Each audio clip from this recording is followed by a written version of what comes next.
শনিবার সকালে শুরু হওয়া জামায়াতের সর্বোচ্চ ফোরাম নির্বাহী পরিষদের বৈঠক চলে বিকেল পর্যন্ত। মাঝখানে ছিল ৩০ মিনিটের বিরতি। বৈঠকে আসন্ন ত্রয়োদশ জাতীয় সংসদ নির্বাচনের ইশতেহার, আমিরের সফরসূচি এবং নানা নির্বাচনী কলাকৌশল নিয়ে চলে আলোচনা পর্যালোচনা।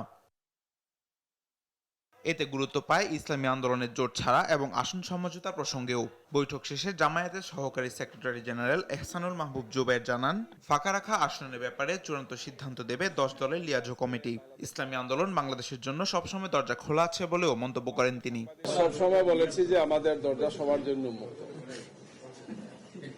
এটাই আমাদের সবসময় মেসেজ, এখন এই মেসেজ থাকবে। ৪৭টি আসন আমরা রেখেছিলাম, তো সেই আসনগুলো সম্পর্কে আমরা লিয়াজো কমিটিকে দায়িত্ব দিয়েছি।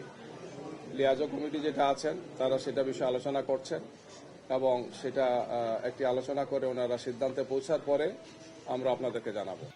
নতুন রিন গভীর থেকে পরিষ্কার করে কাপড়কে রাখে নতুনের মতো উজ্জ্বল। নতুন রিন অ্যাডভান্সড পাউডার। এদিন জামায়াতের কার্যালয়ে আসেন আসন সমঝোতার দায়িত্বে থাকা বাংলাদেশ খেলাফত মজলিসের আমির মামুনুল হক। জামায়াতের শীর্ষ নেতাদের সঙ্গে বৈঠক শেষে তিনি জানান, আসন সমঝোতা নিয়ে আর আলোচনার সুযোগ না থাকলেও নির্বাচনের আগে রাজনৈতিক সমঝোতা হতে পারে ইসলামী আন্দোলনের সঙ্গে।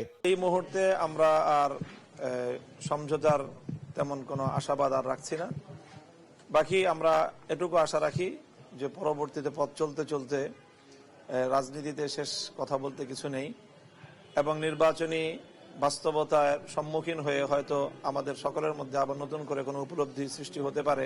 মামুনুল হক দাবি করেন, শরিয়া আইনের ব্যাপারে জামায়াতের আমিরের দেয়া বক্তব্য ভুল বুঝেছে ইসলামী আন্দোলন। এই সম্ভাব্যতার জায়গাটাই উনি বলেছেন।